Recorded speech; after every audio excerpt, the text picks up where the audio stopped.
Hello and welcome to episode 31 of Missed Mando, Ontario's source for the latest in the disc golf world. I'm your host, Robbie Holden, joined by my friend and co-host, Sean Galbraith. Johnny G, how you been, my friend? What you been up to since our last episode? Doing great, Robbie. Thank you. Played the White Spruce Winter Thaw recently, which we're definitely going to be talking about in a little bit. Had a good first round, shot 903, which was awesome for me. Let's go. And then round two, when we switched over to the whites, less good, definitely below my rating, but averaged above. And so I got a nice little ratings bump, I think. There we go. One or three or something like that. Today's ratings day when we're recording. You had a great time today. Yeah. I don't care that much about it. It was super fun. Spencer, as always, put on a great tournament, and White Spruce was looking fine. It was right before the lake formed on hole 12 and 20, which is there now. Not the annual lake, because there's no drainage on those holes anymore. And it had such a fun time. Yeah, it was great. The weather was a bit wild. We had some wind. We didn't have too much on the rain side, which was nice. But man, it was super fun. And then a couple days ago, I was out at Project 15 helping with a little bit of the cleanup efforts there after the ice storm that we had, and helping getting it ready for the Project 15 Open, which happens not this weekend, but the following weekend. How's it looking? It's still needs some work. There's some crews organized by Jack Coney out there on this past weekend, and apparently they got a lot of it done. It's playable for sure. But anybody's going out there, pick up a couple extra sticks and throw them to the side as you play along to just tidy it up a little bit more. They didn't lose any really big trees, but they lost a few medium ones, sort of snapped in half, and a whole lot of small ones. So it's probably a little bit easier to play now. So, not the worst thing. Some people will be happy to hear that. That's for sure. Exactly. What have you been up to? Not a whole lot. I did play in the Winter Thaw at White Spruce, as always. One of my favorite tournaments. Anytime I can compete at White Spruce is always fun. I've mentioned it a few times on the podcast in the past, but that's where I played my very first round of disc golf back in 2007. So always special to be back competing at White Spruce. And I guess one of the hosts of Miss Mando just always has to have a roller coaster round. And you took the reins from me this time. I luckily did avoid the roller coaster, but we will get into that a little bit later. We'll go into sort of a full recap of how that tournament went for MPO and the top amateur divisions, MA1 and FA1, of course. But yes, hearing you mention P15, I'm actually going to be heading out there this coming weekend. On Saturday, I just happened to last minute get into the Stones Throw Spring Open, so I will be playing there on Saturday. I had messaged Cam, the TD, just saying like, hey, if I jumped on the wait list, there was 3 people on the wait list. So I was like, if I jump on to make it 4, could you add another card in? It was already too full, which I totally understood, and I didn't really expect it anyways. But he messaged me back last night or 2 nights ago and said, someone just dropped out of MA1. Do you want the spot? So jumped all over that. And then I was already planning on going to P15 on Sunday for a practice round for the P15 Open, which will be the following weekend. So I'm going to be heading out there with some buddies afterwards as well. So we will definitely be on the lookout for some loose branches and stuff in the fairway if they already haven't all been gotten to by people that have been out there. We'll definitely help clean it up. But I can't wait to be back at P15. It's my favorite course. I don't get to play it enough. But the only other thing I've been up to, I went and I saw a concert last night, Disturbed in concert. What a freaking show they put on. One of the best bands that I've seen live in terms of like their sound being like identical to how they sound on record. Just so darn good. Was got like a balcony seat for the first time, so I was like nobody in front of me, just right on the balcony, could lean forward, no one in front of me. I might have to look for tickets like that at every concert I go to from now on, because that was that was quite enjoyable. But we will get back into some disc golf talk. Like I said, we'll get into the Winter Thaw at White Spruce in a little bit, and we've got some other stuff to cover in the show, some Pro Tour recaps and previews for stuff upcoming. But first, we are going to send it over to our first feature interview for this episode. We are very excited to welcome in Chris Brown to the show, and we're going to jump right into it. So we will be right back here on Missed Mando. Our next guest joined the PDGA in 2015, went pro in 2018, and has been a staple in the MPO division in tournaments across Ontario ever since. Coming off his first win of the season at the Winter Thaw at White Spruce, it's a pleasure to welcome to the Missed Mando podcast from Burlington, Ontario, Chris Brown. Brownie, thanks so much for joining, my friend. Thanks for having me, guys. Of course, it's a long time coming. I've been telling you for a while that we'll get you on the podcast eventually, and here we are. And as we like to do with new guests on the show, let's take things back to the start of your disc golf journey. I mentioned that you joined the PDGA in 2015. Was that when you originally started playing as well? Had you been playing for a while already? When and how did you originally find the sport? Take me back here. It's going to be, I got to remember all the times and dates. And You're a vet now. If I'm getting my dates correctly, I started playing at the end of 2014, but very casually. You guys might know Ronnie Bain. So he's out of Guelph now, sometimes. Either way. No, I'm not sure.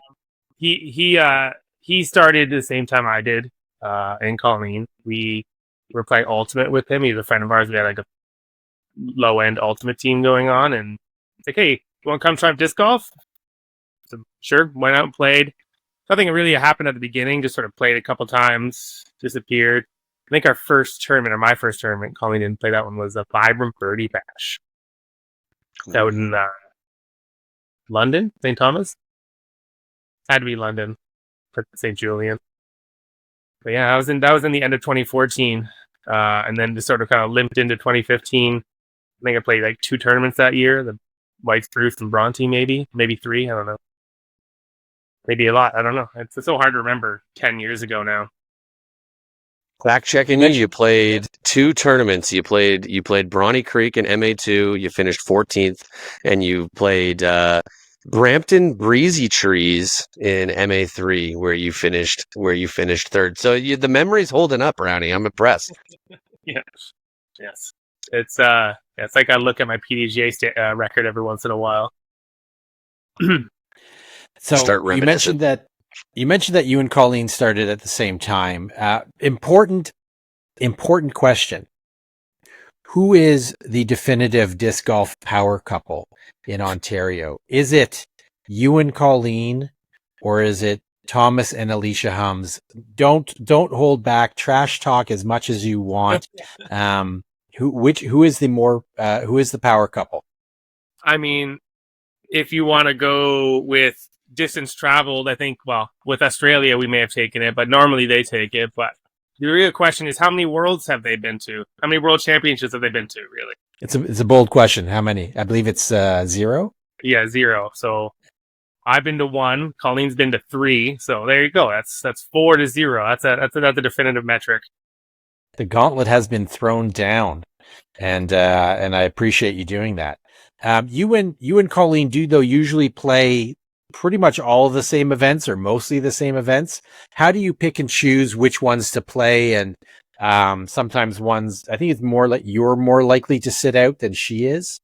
How do you pick and choose which ones you're playing or not playing, and stuff like that? So the only the only tournaments that she's played that I haven't are either ones that I'm not rated high enough to get into, like Worlds last year or D-Glow, or if I'm injured. So it's usually, if we're going to a tournament, we're finding something that we can both sign up for, unless it's like a women's event. So for the most part, it's just we put down a calendar and then we just start checking off weekends. And then we find something interesting, we'll go to it. Like this year, we're going to Dieppe in, or not Dieppe, but the Dieppe tournament in New Brunswick. We'll be there as well. Oh, both of you? Or just you? Yep, we're both going. Oh. Yeah, we're excited. Have you played out New Brunswick before? I have not. I do have family in Fredericton potentially, but I've never met them, so probably not going to meet them. I should clarify that by both of us, Sean means him and Gabby, and not him and me. Okay. Just in case, in case that wasn't clear. I would like to play that tournament though. I've seen registration's been open. I've seen a bunch of posts about it. Looks like it'll be a good time. Do you know anything about the course or anything yet that you'll be playing? Nope. Nothing at all. I talked to one guy. I'm blanking on who it was. How would I be doing this? Either way. Anyways, he had been out there. He lived out there, and he told me it was good. I don't probably should have delved more into it, but I like a good surprise. Nothing like playing a course blind to really like test your abilities. Right, it's just like an extra challenge to yourself. You know how to keep things interesting. Mm-hmm. So more on more recent stuff coming up for you. You are on Team Bronte for the GTA Cup, who currently have a 7-point lead over White Spruce with one event to go. How do you enjoy team style events like this compared to, just the standard singles play that we get all year round? And how are you feeling about the team's chances heading to the island this weekend for the finale? So there's something special about playing a team event. There's no prize money, and there's no buy-in. There's no, players tax, anything like that. It's just you and your group of people. In this case, clubs. And we did the same thing when Colleen played for Team Canada. Because it's just you and your team against everybody else. You have somebody that you can go to and then share in either like the glory or the misery or whatever, and feel good about it. So.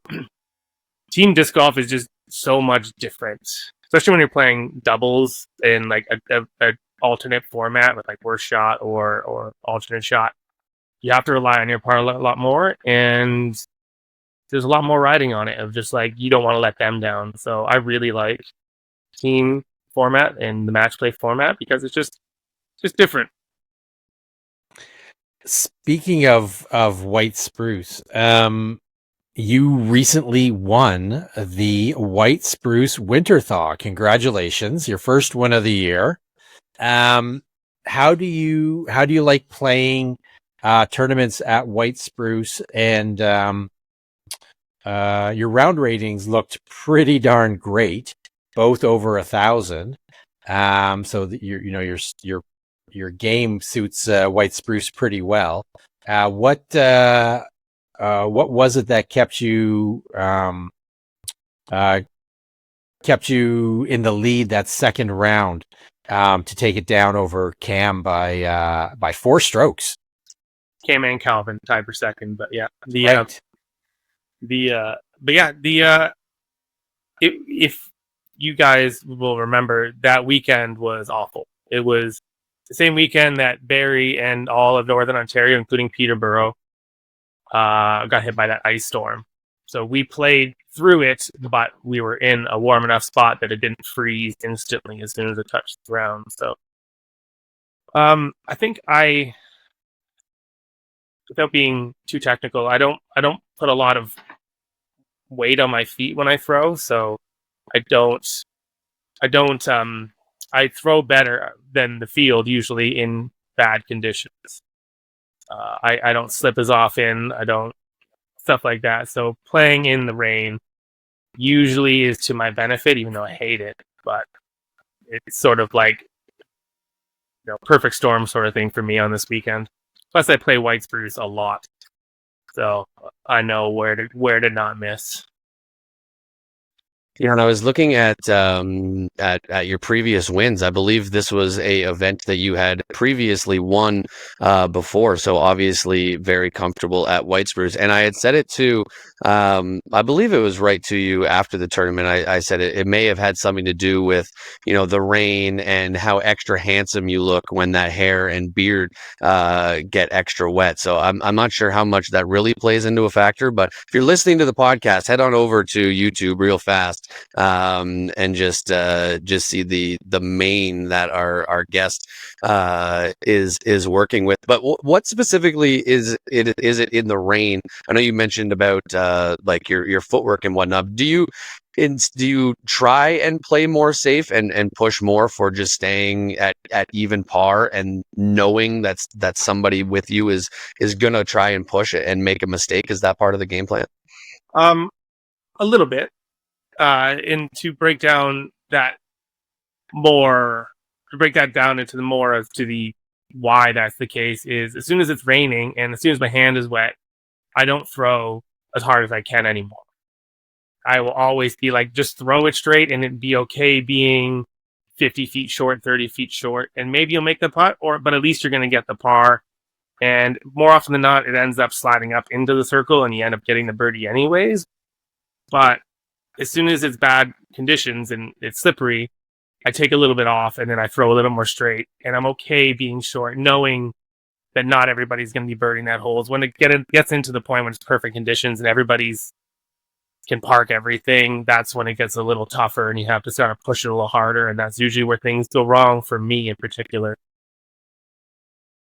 We also had to deal with a lot of wind on the course that day. How do you find your game holds up in the wind? So my home course is Bronte Creek, as we talked about with the GTA Cup, and I also played Centennial a lot when it was not under construction. And both those courses get incredibly windy pretty much all of the time. So my wind game is pretty locked up. I can usually, again, compared to the field, do better in the wind and rain. Yeah. Speaking so many people just, as soon as it's rainy or windy, they just don't go out, fair weather golfers, and then they don't know how to play when it comes tournament time, and all of a sudden. I feel like I get looped into the fair weather golfer category a little more than I should. But I'm going to listen to the Chris Brown advice and not let the rain and wind. Although maybe the Coach Chris, I think, was speaking in my ear this weekend because we've got some matching trophies on our shelves from this weekend. Play for par and you'll go far was definitely the play this weekend. But speaking of Bronte, I wanted to ask this in the first question when we were talking about your intro to disc golf and whatnot. Was that the first course that you ever played around on? Was Bronte? And if not, what was the first course that you played? And two, when did you get introduced to Bronte and that sort of became your home course where you're playing tags every week and all that? So I grew up in Caledon, which is just north of Brampton, which is where White Spruce is. And we played Ultimate in Brampton, so we naturally just went to Brampton first. First course we played, throwing discs at trees every hole. And Colleen, at the time, was living in Burlington. So naturally, when we come here, we go to Bronte. So we started with White Spruce, and then as Colleen got more into it, and we got more into it, it was just down the street for her. So we just hop over to Bronte. We started playing their club, started doing all that stuff. Started getting put in the bottom pile. So we had partners like Chris Ollins and Mike Masters, and they would just carry us to victories, and it was good. It was fun. Good partners to have, I would say, for For sure. So, I mentioned Coach Chris as a little bit of a joke, but keeping it going a little bit, what does the off season look like for you? Obviously, this off season, in particularly, we got a lot more snow than we have the last couple years. And myself personally, I played basically no disc golf because of that. So, what did this season off season look like for you? And maybe if the snow was affecting, what would a more general off season look like for you? Is there anything in particular that you're working on through the off season, or is it more about taking a break and letting yourself rest? I think after 11 years, my desire to go out and do field work in the winter is gone. Like, I don't go practice putt. I don't go to a field. But saying that, King's Forest opens for the winter. Scarlet Woods opens for the winter. Tyndega, which is a course that Colleen and I helped originally put in, which has now been redesigned by Oz. If you haven't tried it, it's pretty entertaining for the winter. They all open for the winter, so we're playing every week, every either Saturday, Sunday, or sometimes both. So nothing really changes for us. It's just the week time thing, and then all of a sudden you have to throw in all these clothes and bad footing, everything like that. So it doesn't really change. We just play. Usually my confidence shoots up in the winter. So I usually come into the season really like confident, ready to go, and then usually something happens and I have a terrible tournament, and that's where everything kind of falls off, and I have to remind myself how to play disc golf again. So far, so good in 2025 with one win under the belt already. Yeah. Played 3 tournaments so far, and in these conditions, it's not. In these conditions that we've had this year with the winter, it was snowing today. I don't know if you got snow where you're at. We did. Yeah, and in Toronto, it was that nice complete dusting of snow, which is absurd. You and Colleen, you've traveled over your long disc golf career pretty far and wide to the ends of the earth, playing disc golf on a pretty wide variety of courses, I have to imagine. What if you're thinking about the type of course that you like to play the best, or that best suits your game? What style course are you looking for? They say, I really have a good chance on this style. So when I went to the 2019, had to be the 2019 Worlds, where it was in Peoria, Illinois. And that included Eureka Lake, and Northwoods, at the time gold, not black. So in that tournament, I shot 2 almost 1,000 rated rounds on Northwood gold, and then 2 almost 900 rated rounds on Eureka Lake. So those are like 2 complete polar opposites of what I would love to play and what I do not want to play. So if you take a course like P15 or Winter Farms, or where it's like long, tight tunnels, you don't want to overpower things. You don't want to get these big flexing shots. You don't want to throw anything too high in the air. That's where I feel I am the best at. And it's also what I enjoy the most. Nice, heavily wooded, technical courses. Yeah, exactly. And I don't mind. A lot of people have trouble or have problems with throwing hard in the woods. Like, you got a 350 to 400 foot tunnel shot to throw. A lot of people don't like it for some reason. But I find when I can commit to a line and I can see it, it's 20 feet wide for 350 feet, I'm really confident in hitting that line. Versus put a basket 350 feet away with a wide open field, I could be anywhere. And it's just I don't know. I don't understand how people have trouble in the woods, throwing hard into the woods. And I get it's hard, it's difficult, and everybody makes mistakes. But that's really where I feel is the most enjoyment. What would you say your favorite course that you've played so far is? Again, I really like. I would say it was the old Northwood Golds, not Black. I haven't played Black, and it looks terrible. Looks painful. But like Northwood Gold back, it still had hole 12, which was that par 5 that most people six. It's a fun hole. It's difficult, but it gives you a first shot, nice hyzer flip into the gap, over the bridge, up the hill. It's a fun hole, and it just had a lot of those really, like, you get up there and you're nervous because you know if you make a mistake, bad things are going to happen.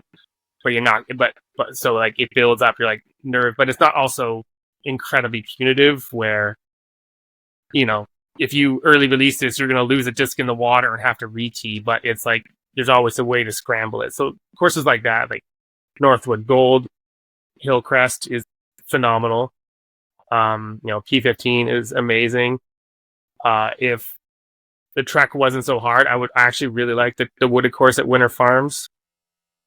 Like, it's just kind of a trek to get out to the field and play the round and come back. It's a commitment of a day, and usually if you're going there, you're playing both courses. So, but courses like that really are what makes me happy. And we played. Colleen went down to Worlds last year. Why am I thinking of Vermont? Rooster Ridge, Fox Run. What's this course called there? Is it both? That's Smugs? Smuggler's Notch, yeah. I don't know why I couldn't think of Smuggler's Notch. Smuggler's Notch. That was 2 years ago? Yes, because last year was in New London. Yeah. New London. Yeah, so 2 years ago, not last year. Colleen did not go last year. They played Rooster Run in Rooster Ridge and Fox Run, and those are two phenomenal courses as well. Again, same theme. You know, long, powerful, hard shots up a tunnel with trees on either side. But even if you get off, you can still find a way to scramble. And I find that's where I get the most dopamine, is if I make a mistake, fixing that mistake and getting myself back into like a spot where I may be able to save my par, even birdie. I could not agree with that anymore. There's something about like getting off the fairway and then creating some sort of magic to get yourself back it fires me up the most on a course. And you mentioned some really good courses there. Probably my two favorite courses that I've ever played, Hillcrest and Project 15. And the Project 15 Open is the next tournament that you will be playing. You're currently signed up for 9 more events this season, mostly in Ontario, but including one in the US and one in New Brunswick, at least so far. Are you looking to add any more to that list, or any that you're especially excited for? And what are some goals that you're looking to achieve through all your tournaments this year? So to start off on that, Colleen and I actually went to P15 on Sunday. Yesterday, 2 days ago. We went there because we were always planning on getting a practice round in there. So we had planned it with Jack Coney and Calvin, and we were going to head up, and then obviously the ice storm hit, and it took some trees down. So we went out and helped Gabe for the day, cleaning up as much brush as we could. Of course, it's phenomenal now, but thanks to a lot of volunteer help and Gabe's ability to do what he does. But getting past that, we signed up to. We really like going to the New York and the Michigan tournaments, mainly because we can drive there and it's close. With the way things are right now, we're maybe avoiding American tournaments as best we can. We both really like CCR, so we are still signed up for that. We are going to go. Colleen's signed up for another Michigan tournament in River City Open. But I'm trying to remember all the questions. Got a one-track mind here. No, I tend to throw a lot at you at one time. That's just it's one of the flavors we get here on Mr. Mando. Yeah. So we're going back to Blackfly this year, which was for like the 2015 or 2016 to like the 20. When did Foxwood start? 2020, 2021, 2019? Somewhere around there. That sounds right. From like 2016 up until then, we went every single year, and it was one of our favorite tournaments. But then Foxwood kind of shared the date, so we went to Foxwood. But this year we're going back to Blackfly, which is honestly just such a fun course and such a good time that I'm really looking forward to that. We're looking to get back out to Ottawa for the Eastern, what's it called? Eastern Canadian Amateur Invitational Open something. Eastern Canadian Amateur National. You were so close, Chris. So close. Yeah. Anyway, yeah. So we're going back to John Pytel's place. Well, we just have to sign up for it, but that's the plan. 2 phenomenal courses. Again, the Prodigy course. Oh my goodness. If rivals P15 and Hillcrest for best, well, at least P15 for best course in the province. I guess this might be a little bit of news for you then, because it's actually going to be played as one course this year. They're combining into we talked about this recently on the podcast. I believe it's aspects of both courses are being combined into one par 72 Eddyville Elite layout, I believe is what it was labeled as in the registration page. So not both courses, but one course that has aspects of both. Not 100% sure what it'll look like what aspects of both it'll entail, but at least on the disc golf scene registration page, that's what you'll be looking forward to, and hopefully I'll see it there. I'm hoping to play it too. Yeah, I actually didn't know that. We haven't looked at it too deeply. We just knew we wanted to get back there, so that's good to hear. There are a lot, there's 2 very good 18-hole courses there, but you could make a phenomenal 20-hole course out of the 2 courses and put them together. There's a little bit of some spots have just a filler hole put in or something like that where it's this isn't necessary, but you don't also want to have one course where you're just getting pummeled if it's also meant for casual play. So I really like that idea. I'm curious because in years past, I haven't been since he decided to do the 5 rounds in a weekend or something like that. Yeah, that was crazy. Sean, did you go to one of those? I have not played Eddyville yet. You haven't played it at all? I've never played it at all. Nope, I've never been to any of the ones out there yet. But it sounds absolutely grueling. Those past events. Yeah, there was one year we haven't been in a few years. But the one year was I think it was 40 degrees or something close to 40. Yeah. Played the hottest disc golf tournament I've ever played in my life. I got heat stroke. Yeah, and then you played 2 rounds of 18 per day, and then a final 18 or final 27. It's 100. Does that make sense? 36. Yeah, it's a lot. It's a lot. I think that year was only 3 rounds because it was a provincials, but the ECAN tournament, it's generally 5 rounds. It was 2 rounds. Yeah, 2 rounds of 18 followed by a final round of 18 because it was over 3 days. I feel like there was a round of 27 in there somehow. So I think I think I remember them doing 2 rounds of 18, then a middle day of 27, and then finishing with 2 rounds of 18 on a Monday. That sounds right, actually, from the last time I was there. Yeah. Yeah. So I was at that provincials that you're talking about where it was hot. I remember walking around my umbrella just in the sunshine. That was the tournament that I really learned that an umbrella in the sun is a huge benefit. I'm looking around at people what are these guys doing with umbrellas in the sun? And then I'm leaving the course with heat stroke, and I'm like, okay, I understand now. Yikes. Did you camp there at all? That year, no. So my mom lives in Gatineau, just over the border, across from Ottawa. So I was able to just drive back and forth both days. But I have camped out for some ECAN events there, and that's one of the best times about the event is just camping with everybody and hanging out for a whole weekend. Fire in the middle. The one year where we were there with the provincials, John had the shower going. But the water was as hot as it could go. Yeah. And it was 40 degrees. People didn't want to go in the water because it was just so hot. So he shut off the water heater, and then it turned into basically an ice bath. There was no happy medium. It was great, but I'm sure some people really enjoyed a nice ice shower after the hot rounds that day. I know. I was much happier with scalding hot shower. It is really nice to have just a shad outdoor shower just at your beck and call while you're camping at a disc golf tournament, though. So good.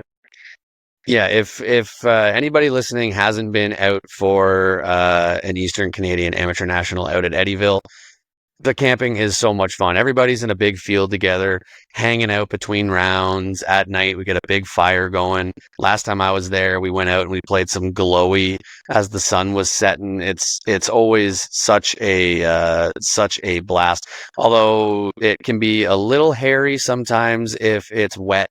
And that camping field does become a bit of a mud pit, but then it's like you're back at Woodstock, back in 1969, whenever that was. So a whole mud fest. Yeah, it was a good time. Anyways, that was a big segue from tournaments we're gonna play, but those are the highlights. We're not doing too much traveling this year. With last year being as big as it was for us, time to slow down a bit. One thing you are doing is you are one of the TDs for the Bronte and the Beast coming up. A tournament that is designed to be as challenging as you can get at Bronte Creek. What can players expect at the event this year? Is there anything new up your sleeve from different from previous years? We haven't really talked about as far as format, like layout. We haven't really talked too much about it. We want to represent Bronte as best as we can. If we add extra holes, if we put extra OB in, if we put in Mandos, we put all these things that aren't Bronte, it's not really our goal. We just want to give you the hardest version of Bronte that we can. Some people say it should be harder. I think those people are wrong. But it is not meant to punish you and make you upset, but it will challenge you mentally. Especially when Bronte winds pick up. I don't think I've ever played a tournament of Bronte that wasn't dusting to 30, 40 kilometers an hour. So it's just best way to say it is we want to represent Bronte in its most challenging way. We've extended some baskets. A couple of those baskets are now like permanent and they're part of the course. We might try and push another one or two back, but I find the formula works. So for the moment, we're going to stick with what we did and what we have. And, the scores weren't, I think, long to long. Like the best score we had was 8 down. I think it was Joe Vanderveen 2 years ago. And that's amazing. I don't think I've ever done 8 down or long to long at Bronte. So that to me represents it as a good course. If the best players in Ontario are challenged to get under par. 100%. And if your goal for the tournament is to challenge a player mentally, mission accomplished with me last year. You beat me down and broke me a little bit last year. Although I did still end up winning the ace pot, even though I wasn't there on the second day, and got relentlessly booed by everybody. So I will never forget Bronte and the Beast for that. Thank you, Chris. When I called out your name in front of 60 people who played the second day, they were like, "What do you mean?" But fair and square. Hey, somebody should have hit an ace and stole it from me and not let it go to a random draw where I was eligible. That's on everybody else. But one of the things you also do, Chris, is some commentary with Canadian Disc Golf Productions. Over the last season, you have taken on I would say, a pretty great secondary host, a newbie to the scene, some guy named Robbie Holden, and great teamwork between the two of you, I think. But how have you enjoyed doing commentary? When did you actually start doing some commentary for rounds? Obviously, I started doing it with you last year, but when did you start, and how do you enjoy getting behind the mic, watching some disc golf, and offering your thoughts on? So me and Wally go back to since I started dating Colleen, so like 15 years now, because they went to high school together. That's how we know each other, and we got in it at the same time, Wally and I. So that's how we got into it. But then when he started doing it in, it was like 2019. I don't know. I honestly can't remember when it started, but he just asked me if I wanted to do it, and I love talking disc golf, so it makes perfect sense. I actually had, I would say a pretty bad scammer growing up. It's kind of like hard for me to speak publicly, but I find commentating on disc golf is easy because you just want to talk about cool shots with your friends. So it's been a really good experience. I really enjoy doing it, and like it's just watching good disc golf and talking about it. It's pretty easy to do.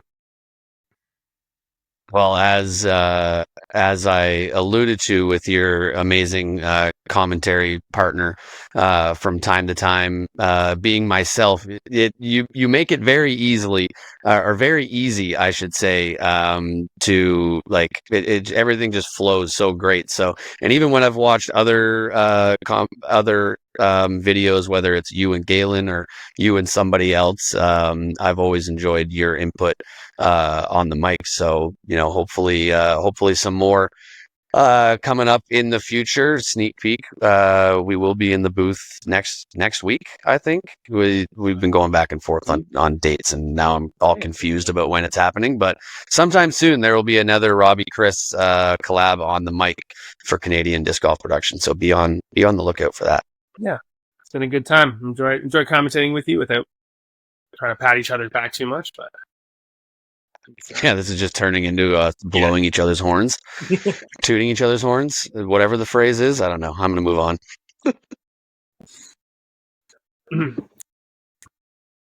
Sean, you're muted. Thank you. So, Chris, you've been around Ontario disc golf for a decade now. How have you seen the sport of, it must be, I'm a COVID player. I just passed my 4-year anniversary of the first time playing disc golf. And even in that amount of time, I've seen things change.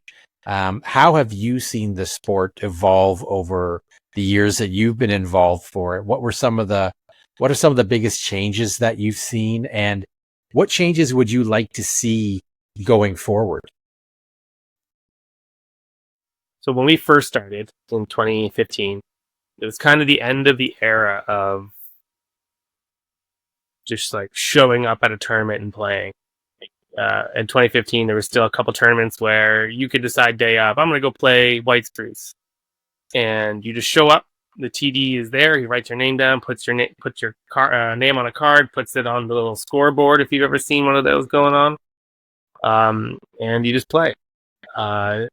It was a good, because then, less pressure to like have to sign in and join 10 tournaments before the winter's over. But it was a lot more, how do I say this? It was like an old boys club, and it was just the same group of people going from here to here to here to here to here. There was 10 tournaments in a year, not one every weekend, 2 every weekend like we're having now. So it was nice because you got to, you played once a month, once every other week, or maybe 3 weeks, and all your friends were going to the same spot. They were all, it was always a shotgun start because there wasn't ever more than 72 people signed up for a tournament, unless it was Toronto Island. And it was so everybody got together at the beginning, everybody, had lunch together, everybody left at the same time. It was a little different as far as like, it was just, a group of people moving from place to place to place to place, as opposed to now I can play a tournament with someone I've never even met before, which would never happen in 2015. I knew everybody. I could go to Brawny or Centennial or all these places, and I would know everybody on the course just because the community was so small. And then obviously it's grown to where it is now, where again we have 2, 3 sometimes tournaments on a weekend, and they're all filling-ish, or getting there, doing well. And there's a large contingent of people who just don't play tournaments and stuff like that. So you just meet really good players who don't care for the organized scene. And then we get big things like filming. Nothing ever really got filmed in Ontario, especially, but even in the Pro Tour. I remember, of course, with it, either Maple Hill or Smuggler's Notch. It has to be Maple Hill. What's the one where you throw like out over the big highs are out over the water into that like awkward peninsula landing green? Has to be Maple Hill. Maple Hill. Has to be. I remember getting. Yeah, I think that's if it's the one I'm thinking of, that's actually the hole that Sean was spotting on last year. Just the In 14? hyzer over the water and crash down. You weren't on 8?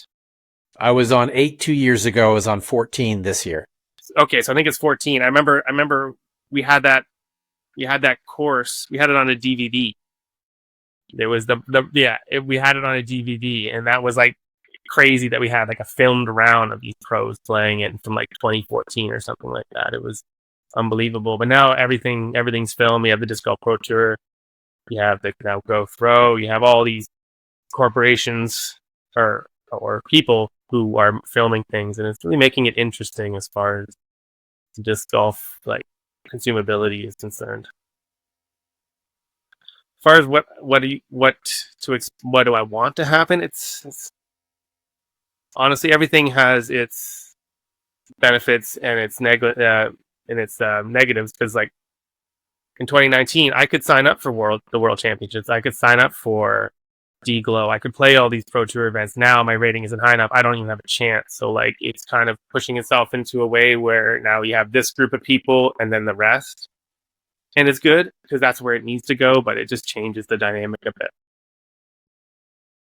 Totally makes sense. Well, Chris, before we let you go, thank you so much for all of your time with us this evening. Like I said, it's a long time coming to get you actually on the show. Before we let you go, we've got a few lightning round questions that we like to ask all of our new guests on the show. So we'll just hit you with some fast ones, some quick responses. And we actually already answered the first one. So I'm going to skip to the second one, even though Sean's already highlighted it, saying that he wants to ask it first. But nope, mine. So we've already answered what's your favorite course. So what's the hardest course you've ever played? Hardest is an interesting question. Viamede, if you've ever played it in Peterborough, is Never got to. incredible. I haven't played it in many, many years, and I've gotten better since then. But it was so incredibly technical. There was trees everywhere. You had this line to hit, and if you didn't hit this line, you were hitting a tree, and you were going somewhere else where you're behind other trees. But you could see it, and it was doable. So that was difficult, but it wasn't impossible. Then going back to Eureka Lake, there's that course where it is, in my mind, the hardest course you could play, because if you make a mistake, you're penalized twice. So, for instance, my best example is, well, let's go with hole 1. It's a big, 600-foot turnover over the water, but you can like pick where you want to go. If you don't cross in bounds, you go to the drop zone 60 feet to your right. So not only am I not getting distance, I now have to basically re-tee because I didn't throw the perfect shot. Then you got hole 5, the baseball diamonds. You could hit the basket, skip OB, and go 350 feet away to a drop zone that you're lucky if you can put it within circle and not be OB again. Always penalized twice. And that makes that course, in my mind, the hardest course to play, because if you're not perfect, you are so far out of it. And playing with people who, like Paul Macbeth at the time, who was perfect and was putting everything within circle, how are you competing with that if your circle 2 drive is now getting put 300 feet away? Sorry, that was supposed to be a lightning question. Continue. It's a lot of light. It's a long, big storm. So one sport to watch or play other than disc golf, what is it for you? That's tough for me because I used to play rugby very competitively, and then I messed up both my knees doing it. So I love rugby. I would love to play it, but it's not going to happen anymore. As far as playing, I've always been a volleyball fan, or racket squash is really nice. But as far as watching, the only sport I really watch nowadays is hockey. Go Habs, go. Gotta say that. I know. I could see it creeping over your shoulders. It's been haunting me this entire interview.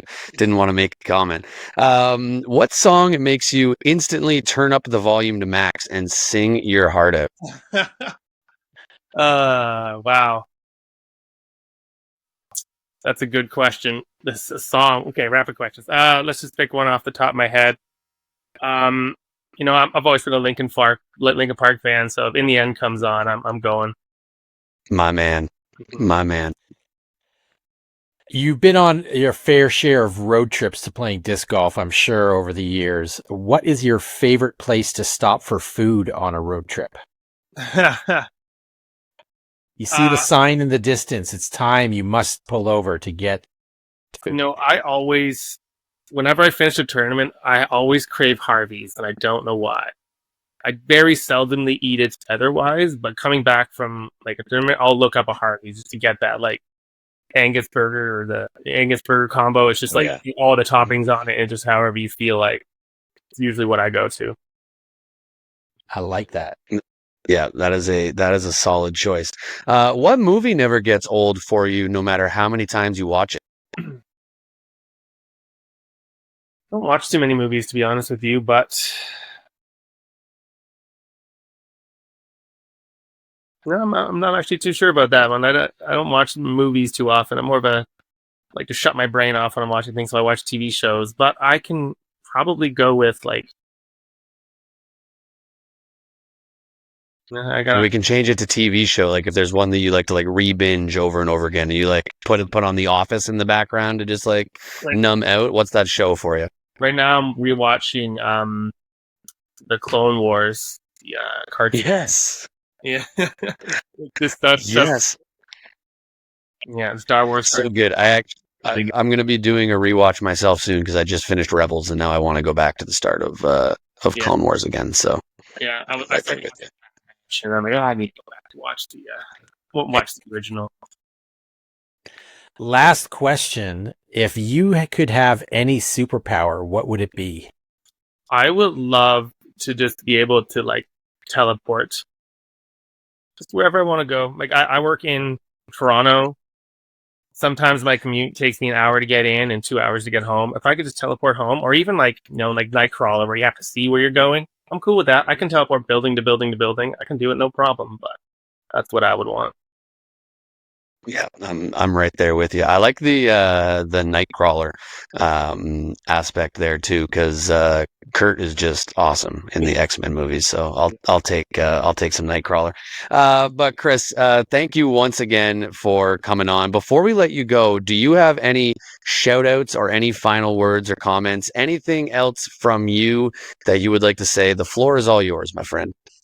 Don't have too much to say. No. I appreciate Colleen because she allows me to do all this stuff and she's enjoying. She's always faithful. So it's very, very seldomly do I have to convince her to go to a tournament or anything like that. So that's the best thing I could do. Normally, she's the one telling me about all the registrations that I've missed and all these plans that we have. So it's the best one I can think of. Shout out to Colleen. And you now complete the second pair of a disc golf couple that we've had on the show. Following, we've had both Thomas and Alicia Hums. We had Colleen on the show, and now finally we've got you on to complete the set, as if you guys were like action figures that we're collecting here or something like that. But anyways, Chris, thank you so much once again for joining, my man. Good luck with everything the rest of this year. I won't. I was going to say I'll see you at P15, but we're on different days. So I won't see you there, but I will see you at Christie Lake. I know that's on your schedule as well. Sorry, did you say something there? I didn't hear you. I said I might come by on this Sunday. I might come hang Nice. Out. All right. Well, if you do, I will see you there. If not, I will see you at Christie Lake. And congrats again on the win. Keep kicking butt out there, my friend. Yes. Thank you very much, guys. Appreciate it. Thank you for everything you do. Of course. Thank you once again, Chris. And we will be right back here on Missed Mando. Welcome back to Missed Mando. Thank you once again so much to Chris for coming on for an interview. Awesome to finally have him here on the show. As I mentioned, I've told him a bunch of times we'll have him on.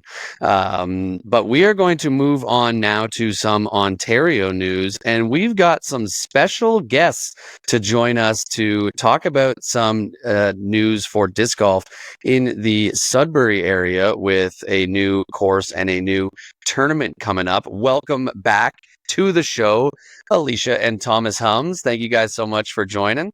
You think that's my Thank Yeah. I don't know if you've, I don't know if Sean's left them in as much, but we basically end every interview or every episode with a little fake wave at all of our fans around us in honor of you, Thomas. So your legacy lives on here. Yeah, it's my thing. I'm becoming known for it. It's good. You really are. But let's talk a little bit about the news for the new course and the tournament that you will be hosting up in the Sudbury area. So let's just start with the course. What's it called? Where's it located in relative to Sudbury? And what's the whole course look like? Yeah, sure. I guess I can start with this. So it's called Twin Stacks, which is the Twin Stacks Golf Club or golf course in Coniston, which is the east end of Sudbury. Really, when you're coming from Toronto, you're going to take the southeast bypass, headed towards the Sudbury downtown. Really, it also brings you kind of the intersection of Highway 17, where we're taking North Bay. Coniston's right there. So I had been talking. Essentially, Alicia and I have been working with the city and private golf courses in the greater Sudbury area for the last 4 or 5 years to try to get some new course installations. And I had been working with the private golf courses, and Twin Stacks is, the one that we had made the most solid connection with over the past few years. And I had actually made some progress with them about 3 or 4 years ago, and it kind of slowed down. We ran a pop-up tournament this past fall. And from that, I was able to present them some numbers and get them interested. And we came to an agreement this winter to install an 18-hole disc golf course on their 9-hole ball golf course. So we're super excited about that. So as I mentioned, again, it's in the east end of Sudbury.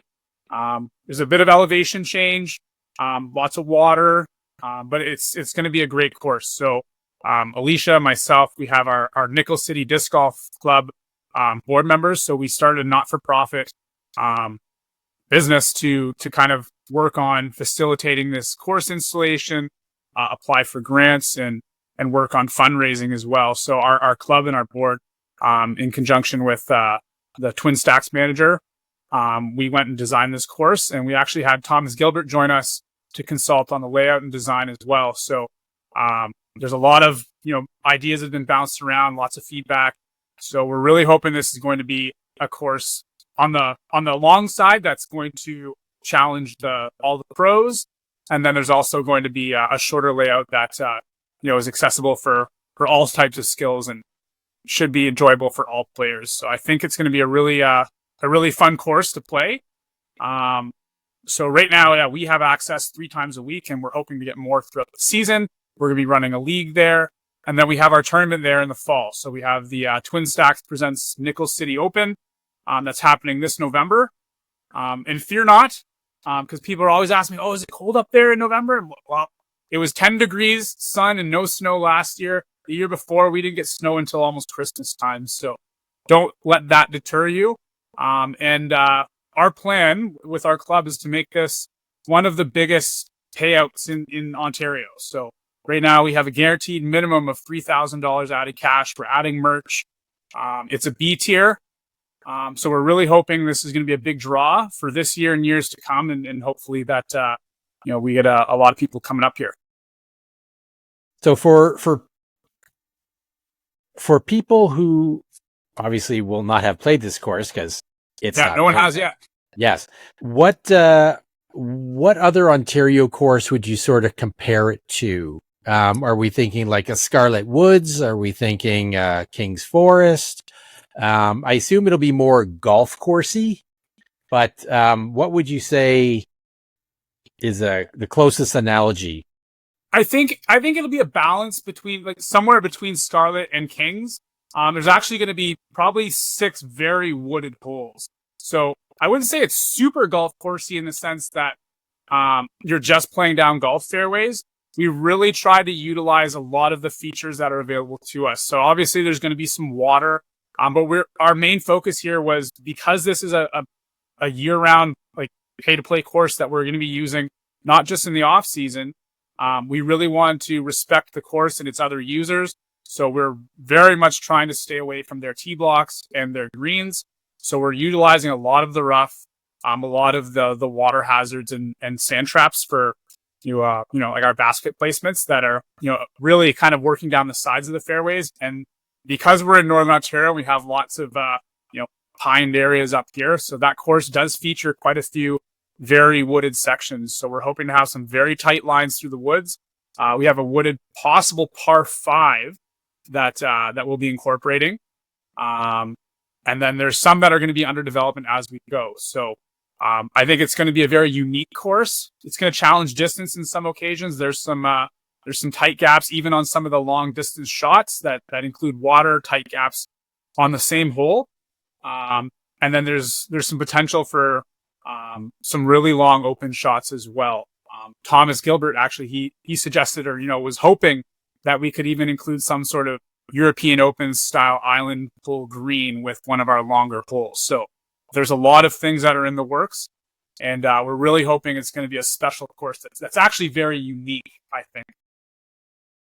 Every time I hear a suggestion that Thomas Gilbert makes for a course, my amateur arm cries a little bit, but I am very excited. Now, speaking of the course layout, as things are potentially still evolving a little bit, maybe you don't have exact numbers, but do you have sort of a guesstimate or a range on what total length, total par, that sort of thing might be? Yeah, sure. Yeah, we don't have total par finalized, but when we walked it just last weekend, I was mapping on UDisc as we went, and from the long tees, we had just over 7,200 feet.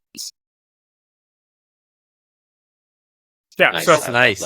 it should be a challenging distance, and again, a lot of the holes vary in length, of course, but we're really trying to make sure that there's more than just the challenge to distance on the holes. So we really are incorporating a lot of gaps off the tees, strategic placement and/or shaping certain shots around water or obstacles. So it's going to challenge you in multiple ways on every hole, I think.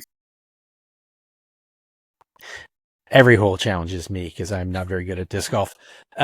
So let's talk the Twin Stacks Presents Nickel City Open.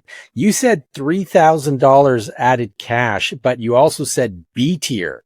That is a lot of cash for a B tier. That is amazing. So yeah, that was our initiative and our goal with this club is to really promote both this event and getting people to Northern Ontario. So we recognize, the minimum the minimum for the B tier is generally $700 added cash. And we're like, no, let's pump this up. Let's not give people a reason to skip this event. This is going to be big, and we're hoping that we can raise even more than that. So really our initiative with Nickel City Disc Golf Club is that because again, it's a not-for-profit, any money that we raise will be going into this event. So we've talked to the golf course. We're in the process of looking for sponsors, advertisers, and things of that nature to really pump this up. So, we're hoping that this, again, like I said, is going to be one of the biggest events this year and hopefully years to come. So we really want people to enjoy it here and want to come. So. And for the AM side, am I seeing it correct? $500 added merch? Yeah. So we're committed to adding merchandise. Again, we're looking for sponsors in that regard, but we've done some disc orders, and we're going to be working on some things to add there. So we're in talks with a few different vendors and things like that. So stay tuned. But again, that has the potential to grow as well. What's the format of the tournament going to be? Is it going to be shotgun or going tea time? What are we looking at? Yeah, unfortunately, we don't have enough daylight in November to do the tea time, so we're gonna do 2 shotgun starts, 1 round Saturday, 1 round Sunday, and we kind of like that. So that way, everyone's finishing their rounds at the same time to time player party Saturday night and some fun end of tournament raffles on the Sunday. Oh, that's a perfect. Go ahead, Sean. And it gives people time on Sunday to head south. Yeah, absolutely. And that was something we considered. We don't want to keep people there to the end of the day when it's going to be dark at 5 or 6 o'clock. So we want to make sure that people are out of there with ample time, get back on the road, get home. So yeah, Almost like the that was- reverse of a Hums tournament weekend. Yeah, exactly. We've experienced the long late nights, and we want to make sure that that's hopefully not something you guys have to worry about. But hopefully, if this is big and it does well, then maybe in the future the golf course will be open to giving us something in the summer. Hopefully, maybe in the future we can turn this into an A tier, have a 3-day event or something in the summer, or look towards building this in the future. Possibly even with this course, we also have the Lions Club of Sudbury course that Dean Alick runs, and we're also working on getting other city courses. So there's potential for provincials or Northern Ontario championships in the future. So a lot of that is is pending, right? The success of these types of events. So if we can make this successful, there's a lot of potential moving forward. Well, I will certainly be there in November and can't wait to see how else the Sudbury scene grows as a part of this. And Alicia, you segued perfectly into what I wanted to ask about next, which was stuff off the course involved with the event. So you had mentioned a player party, raffles and stuff like that. What else can players expect for their time there for the tournament, but more off the course? Okay, yeah. Whoever wants to answer. No, I can second here too. So yeah, we are planning a players party, hopefully at the Twin Stacks clubhouse. So with that, there'll be tons of events going on. But we also have 2 club tech discs. We're hoping to set up some sort of tech disc opportunity, but also potential challenges or competitions that we can do. Set up some nets. As Alicia mentioned, there'll be raffles. I'm sure we'll have lots of games involved with that. But also because we're only doing the 1 shotgun round a day, so two days, two rounds total, it'll give people the opportunity to one, check out some other things around town. I know I've talked to some players like, oh, I love that idea. I've got lots of time to do other stuff through the day. There's another course in town that you can go play as well, or play a practice round. So there's tons of things that you can check out. So that provides you the opportunity to do that with that extra time throughout the day. So I think that's a real plus. Another real plus is the price. Yes. AMs $60, pros only $80. Yeah, This we really is wanted to keep the barrier to entry fantastic value as low as possible. Yeah, so that's again the goal. The goal is not try to make as much money as we can. It's try to get as many people involved and enjoying themselves and having a good time. So we want to make that barrier to entry as low as possible. Obviously, there's greens fees with a golf course, but beyond that, the price to enter, as you mentioned, is low, especially for a B tier. So one more question that I wanted to ask. You had mentioned that this was going to be a permanent course playable through the year, really respecting the space that the golfers have and separating it from the disc golf course. When are you planning on the course actually being open and available for play? Will it be available by Blueberry Brawl weekend? I'm asking a little selfishly because I will be heading to Sudbury that weekend and would love to get a practice round in. Absolutely. So the baskets have arrived. We actually just drove to Whitby on Sunday, Whitby and back. So sad news for some of you guys. Lynbrook is no longer operational for disc golf, but the ODSA, Chris Osland, he donated us the turf from that course. So we went and hauled it off the course. It is now sitting at Twin Stacks, ready to be installed. So we are just waiting for our snow to finish melting. We're not quite as fortunate as you guys down south. We just got 30 centimeters yesterday, but it's mostly, it's already a lot of it has started to melt. So I think by the end of this weekend, we're supposed to be 8 degrees all throughout the weekend and into next week. So we're hoping that we'll be installing the tee pads before Easter and the baskets in the ground early May at the latest. So it'll definitely be in the ground for the Blueberry Brawl. Awesome. I cannot wait. And I did just have one more question in my head, and now I can't remember. Registration. When should everybody be on disc golf scene with their fingers ready for registration? Yeah, so the general registration is opening this Saturday, April 12th at 8 p.m. So mark your calendars. make sure you got an alarm going and get in there fast. So it is a 72 cap event as of right now. I'm sure if there's a wait list, we'll see if we can get in some extra holes or do what we can to get people here. But make sure you don't wait. We really want to see you here. So if you really don't want to wait, do what I literally just did, which is sign up as a hole sponsor. awesome. Perfect. Done. Yeah. So have that opportunity until I believe Thursday at 7 p.m. So we're having a small window for a limited club registration as well, which is part of our incentive for club members. But in that essence, we have 14 hole sponsorships available, and there's only 10 spots available for club members. So potentially 24 of the 72 spots could be filled before Friday or Saturday night opens. But with that, there's still a very large number of spots available. So, you won't miss out if you're fast. And you're going to have to be fast because this looks like an absolutely stacked event that nobody's going to want to miss. Yeah. We messaged all the pros and set the alarm. We know. So, there's a lot of people that are very aware that have, they've been telling me, yeah, I'm coming to this thing. So, yeah, we're very excited. I mean, I really think like AMs, you want to sign up for a whole sponsorship spot because you're going to need it. This thing is going to sell out instantly. Yeah, and this will be dropping Thursday at 7 p.m. For our regular interview time. So if you're listening to this, it's going to be a little too late for whole sponsorship. But as I always remind people, go in to Disc Golf Scene, click that little follow button.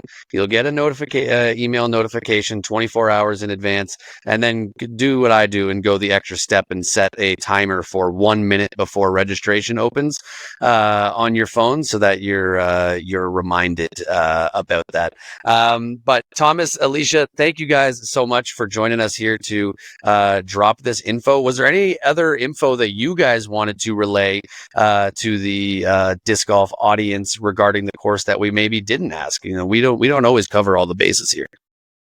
I think the only thing to note is if you are coming to play a practice round, as of right now, because this could change, we could have more time in the future. The accessible times are going to be Sundays, Mondays, and Fridays. We have it at 6 p.m. right now. That may change. We might get more time. So it all depends on how smoothly things are running. But bank on those times. So if you're coming from out of town, you'll have lots of time to get there to play in the evening. And if you're coming here for the Blueberry Brawl, for example, you'll have plenty of daylight as well. So if you're not. Perfect. Can't wait to get out and finally check out the course. And everybody go up, check out the course, get signed up for the tournament, and go up for some practice rounds during the year. The more the course is played and they see interest in disc golf being utilized, the more it will help get more time to play on the course and stuff like that. So very much looking forward to it. And Thomas and Alicia, thank you guys so much for being back on the show for a quick little general news announcement. Thank you for having us. Awesome. Yeah. Little send off on the way out. Perfect. All right. Thank you guys so much. Alrighty, Shawnee G. Moving on over from general news into some registration talk. Let's hear what the Ontario scene has coming up for disc golf tournaments and registrations. This next 2 weeks, we only have 4 to talk about. First up, the Forest City Open at St. Julian's in London is taking place on July 12th and 13th. The Saturday will have most of the AM divisions playing, and then Sunday we'll have the pros and the advanced divisions. Registration for both days opens on April 11th for the female and junior divisions, give them a little bit of a head start, and then on April 12th for everyone else. St. Julian's is a super fun course. If you haven't been down there, I haven't played the Forest City Open in a couple years.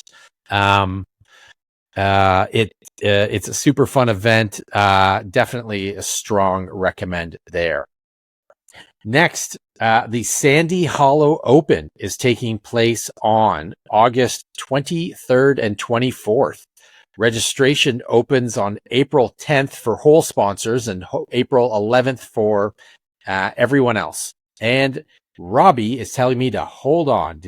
Just a little update, because this is a tournament that I'm absolutely planning on playing. So like I've recommended everybody to do, if you've been listening to the podcast this year, hit the little follow button on your tournaments. You'll get notifications about registration, but also about comments. And tournament director Chris Thompson dropped a little comment today, indicating that registration is going to be adjusted and will now open on Friday, April 25th at 7 p.m. for whole sponsors, Saturday, April 26th at 7 p.m. for general registration. So they pushed it back a couple of weeks, so you've got a little bit more time to wait before signing up for Sandy Hollow. But yeah, that literally dropped 4 hours ago. Chris dropped that comment. So good, I got the email so I could keep our info straight here on Miss Mando. We want to be nothing if not professional. Absolutely. I am definitely nothing resembling professional. So yeah, never mind.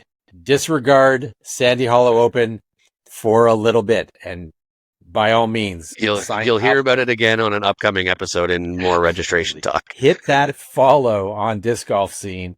I won't be playing it this year. I think I'm going to the 9 Inch Nails concert that weekend. So that's a good I'm not following it. So I didn't get that update. I totally should have. So thank you, Robbie, for jumping in and saving our listener from the embarrassment of what I just suffered there.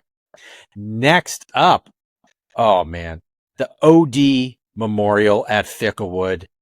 It is now, by the time this episode releases, it will be open for registration. This is by invitation only. This is an if you know event. And those who know, they know that this is one of the most fun events of every year. If you don't know, well, I'm just sort of sorry for you. This is an extremely unsanctioned tournament on an amazing temporary course that's only set up for this event. It is so much fun. So if you know somebody who can get you in on this thing, try and get in, because it's just so much fun. Love this event. And then lastly, Toronto disc manufacturer Discape Discs is bringing their Great Discape 3-disc challenge to Kemptville on June 7th. This one, for some reason, is not on Disc Golf Scene. So to register, you need to email Mason at Discape. Hop on over to the Discape Instagram page to find the event listed there and the email address that you should use to register. I'm going to drop a link in the show notes so you can find it. If you're out in Eastern Ontario, this would be a super fun event, and it's always great to support the local manufacturers. I know they're making some great discs over there at Discape. Yeah, definitely check that out if you are in the eastern region of Ontario, out in the Kemptville area. Great course there in Kemptville as well. Super, super fun time. So definitely recommend that. And we're going to move now from registrations over to some disc golf news. And we have a new official highest FPO rating ever. Kristen Latt shattering the glass ceiling that she already broke through when she got to 1,000 rated for the first time as the first woman ever to reach 1,000 rated. And now she has just increased that to 1,003, setting a new benchmark for the highest rating all time in FPO. Absolutely incredible. Any thoughts from you on that, Shawnee G? I mean, it's just so fun to watch Kristen shred tournaments all the time. The progression is just wild. It's just amazing. You absolutely love to see how far they can push their skills and seeing it reflected in round ratings. It's absolutely very cool. And then next month, as rounds drop off, so I saw somewhere someone calculated that the average of what she's going to be losing next month is 1,002. So maybe it goes up even more. Mm-hmm. Yeah. I don't know. I don't math. But yeah, it's just how high can she go? Like, what's the over under on where she will get by the end of the year? Like, will she hit 1,008? Will she get to 1010 by the end of the year? I don't know. That's anything is possible with Kristen at this point. It's definitely achievable. 10-10 by the end of the year might be tough, but depending on how she plays, I mean, it's definitely possible. And we just saw at the Music City Open, I think it was like 7 of the top 15 highest rated rounds this year so far all happened at MCO. So the level of play in the FPO division is stepping up as well. Unfortunately, not quite to match Kristen all the time as she keeps up racking more wins and more wins. But the high round ratings are continuing to come in more often with more players at the top of the FPO field. Which, if Kristen can keep hanging in at the top of the division all the time, that's going to help her rating continue to go up and go up as well. I think she just what was it, the Jonesboro Open recently? She just set the new FPO highest event average of all time. Of course, that wasn't a DGPT event last year, and she surpassed Own from the Open at Austin last year, which was on the DGPT. So I still think Owns might be a little more impressive, but regardless, highest ever event rating that she set. So definitely doable for her. But I also want to ask you, Shawnee G, who do you think is going to be the next player to hit 1,000 rated? I definitely think that we're going to start to see more ladies crack that milestone. And I have maybe a slightly bold take. I don't know how bold it is, but I think it'll be Holland Hanley, and she will do it next year. That Holland is who immediately. I mean, the competitors seem to be Holland or Owen Scoggins, right? Yeah. They're the only ones over 990. I don't see Owen getting there for some reason. I think she might be flirting with it, but I don't know that she's going to crest 1,000. Holland, you have to think that she's going to get it. I mean, it's possible she gets it this year. Good, yeah, absolutely. It is absolutely possible. If she can rack up some more wins and keeps cranking out amazing rounds, then she can get it. I haven't looked at her stats to see what are going to be sort of dropping off, in the next couple of months, what the averages are looking like. But I mean, there's absolutely no reason why either of those players couldn't be the next one to get it. I just took a look, and as of ratings update day today, Holland Hanley is 991 rated now. So she is only 9 ratings points away from 1,000. Absolutely could be done this year with some continued incredible play. She's played great so far this season, so we'll see if that can continue. But definitely looking forward to see, can we have multiple women rated 1,000 at the same time after only last year getting somebody rated 1,000 in FPO for the first time ever. For reference, the time that it took Kristen to go from 991 to 1,000 was 1 year.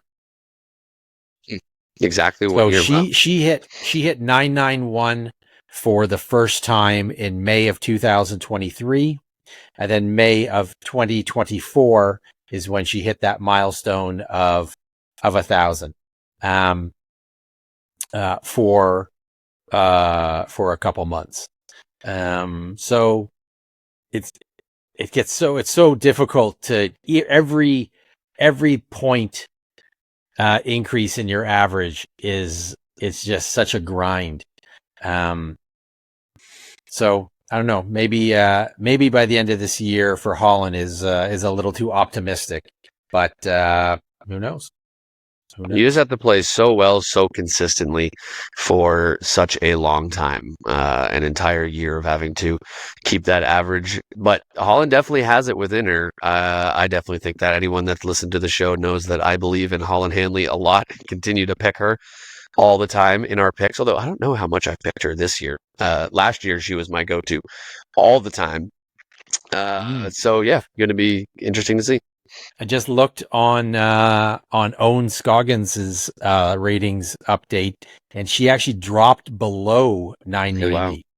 So she is now, I guess, the third highest player, maybe, or either way, Holland would be the second highest. So it's now hers to take on and maybe take down. Yeah, my money would definitely be on Holland for that. And speaking of putting money on disc golf, legal gambling has officially come to disc golf as well. The DGPT put out a post just with all the information on where you can place your bets, what states, what provinces, all that sort of stuff. So I was definitely, I took a little peek. I dropped a little bit in on some stuff for this weekend's tournament at the Music City Open. Did you do that as well, Shawnee G? I did. I wanted to see how well it would work, and for research purposes for the podcast, of course, not no other reason. I'm not actually a sports gambler. I don't know anything about almost any sport, and so it'd just be throwing away money, like I did throwing away money on betting on disc golf. So I used one of I think the two betting apps, and you used the other one here in Ontario. The one that I used was Bet365, and it only had FPO available to bet. And to find it, you had to look under golf, which no, give us our own category. Come on. But eventually I found it, and the odds were pretty interesting. You had, of course, Kristen was basically an even money bet. It was totally a waste of your time. Owen Scoggins, Holland Handley, and Missy were all heavily favorited, and then after that, there was some tempting lines. If you bet on Silva, you were looking pretty good for a while. And we'll talk about that. But So you weren't. Spoiler alert. Yeah, it was interesting. I ended up betting on just like just a little bit of money on like 7 different players just for fun, and I lost all of it. So whatever. But it was fun. I don't know that I'm going to make this a regular occurrence, and we're definitely, I don't think, going to be talking about betting lines on this show unless we get a corporate sponsor from one of the apps who wants to just back up the dump truck of cash. We will absolutely take that money, and this will become a betting lines show like very quickly. But until then, your boy. Yeah, come on. How did you do in your pick? First, so I went with Paige Pierce, Haley King, Kat Mertz, Rebecca Cox, the long shot, like 12,000 to 1. Emily Weatherman, Holland Handley, and Evelina Salonen, and none of them won. And you could only bet on the winner. There were no parlays. There's no side bets. There's no who win the playoff coin flipper, any crap like that. Just straight who was going to win. And none of who I picked won. Yes, I used DraftKings. I do like to sports bet a little bit from time to time, especially like UFC events, Formula One, every once in a while on football, but not very much. And when I do, it's like $1 and $2 bets. Like it's very low money, just to add a little bit more entertainment to whatever I'm watching. I was definitely excited to see this finally happen. And I'm also just very curious at like line line making in sports betting. So to see what some players were favored at was fascinating to me. And just like yours, although I was actually able to, I had full MPO options as well, whereas you only had FPO options, which is unfortunate. But I was only able to do winners picks as well. I did see in some other group chats that I'm in. I'm not sure exactly what betting site it was, or if it's only in the States, because I think it was only Americans that I was seeing the screenshots from.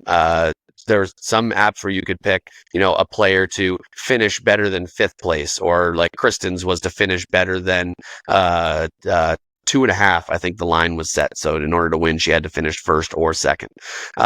And they had different lines like that for all sorts of players. That I would be very interested in having access to, because I think that just is more fun of being like, you could pick a random that like maybe their odds are to even just finish in the top 10, and you think they might pop off for one event, and put a little sprinkle there and root extra hard for that player that weekend to even just make it in the top 10, not have to worry about it only being the winner.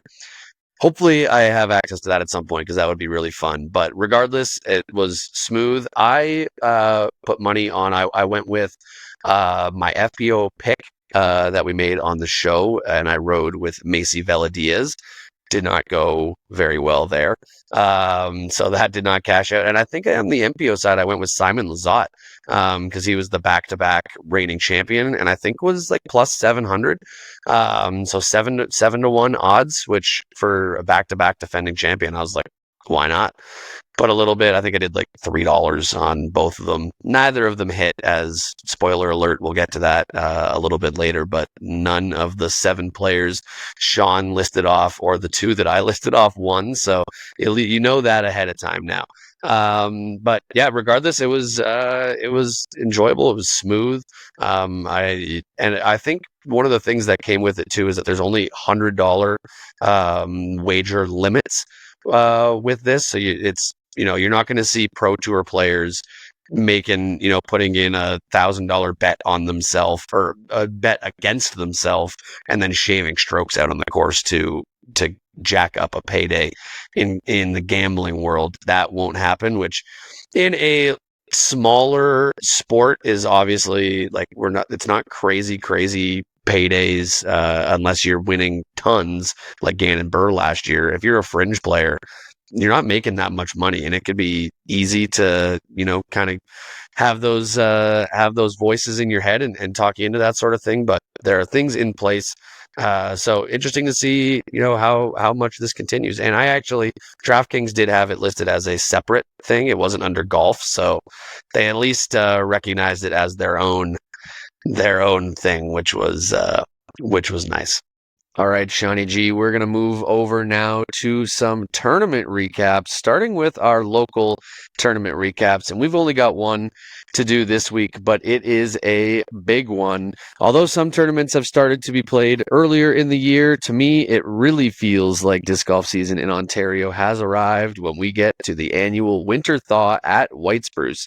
2025 is the 4th annual edition of this event and saw 192 total players over 2 days, tackling the terrible icy weather that we had here in basically across all of Ontario. That weekend was not great weather. But at the Winter Thaw in FPO, it was a tight battle after round 1, with Colleen McInnes holding a 1-stroke lead over Kat Johnson, with Alex Paletto another 2 strokes back in 3rd. But in round 2, while everybody else seemed to struggle, Colleen was able to step up, carding a 982 rated -2 in the terrible weather. I think the weather got worse in round 2 on that day. 12 strokes better than anyone else in the division that round, and she would take the win by 13 strokes for the 51st win of her career. Over an MPO, it was another tight battle after the first round as Calvin Rurda held a one-stroke lead over Chris Brown, 2 over Willem Mason, and only 3 strokes over Cam Zanini in fourth. Just like an FPO, the MPO field had struggles in round 2 as well, with most of the lead card shooting over par through the front 9. But Chris was able to keep it at even par to take the lead and stayed at par for the rest of the round, which resulted in a 1,008 rating for that round at even par, and a come-from-behind win by 4 strokes for the 5th win of his career. The close battles didn't stop in the top amateur divisions either, though. In FA1, Alyssa Saunders had a 2-stroke lead after the first round, but had 3 competitors within 3 strokes of her, including Stephanie Hall, who was able to stay clean enough in round 2 to pull off the come-from-behind win, her 2nd win of the season in only 2 tournaments, taking it by only a single stroke over Alyssa, with Taylor Quigley moving up 3 spots in round 2 into 3rd place. And then over in MA1, yours truly, this guy right here, held a 1-stroke lead over Nathaniel Renton and Nick Sorg. After the first round, we had Keith Sheriff joining us on the lead card for round 2. Absolutely amazing card. And then I had an awesome battle with Nathaniel, who is one of the best guys to play on a card with, just the nicest person. It didn't really feel like we were worried about like the actual competitive aspect at all during the round. We were just out playing disc golf, of course, trying to execute and do our best. But like it just felt so casual and friendly. Like either one of us wanted each other to win. And started off good for me. Birdie through 3, bogey 4. But birdie 5, so 1 down through 5, not bad. Extend the lead. Then I go par streak for like crazy. Nathaniel birdies 6 and 12 to tie it. We both birdie 13, and then on hole 15, I missed a 7-foot putt for par. Absolutely brutal. After I birdied that hole in the first round as well, so I knew I could do it, but missed just an absolute gimme putt for par to lose a stroke. But then I get it immediately back on 16, and then on hole 17, shout out to the Maddie poster, Shawnee G, having Maddie out there saying, what was it? Maddie says, "Run your putt." Yeah. Maddie says, "Run your putt," and I was seriously considering laying it up because it was, for anyone familiar with White Spruce hole 17, you come up a little short. It is a death putt behind. It is a cliff, very easy for your disc to pick up and roll down there. It was probably like 22-ish feet. And was tied for the lead. So I'm like, do I run it here, risk it? And I saw Maddie looking at me saying to run it. And I was like, all right, Maddie, it's on. And I ran it and I hit it, got the birdie, took the 1-stroke lead. And then coming down the stretch, we just went pars the rest of the way, Nathaniel and I.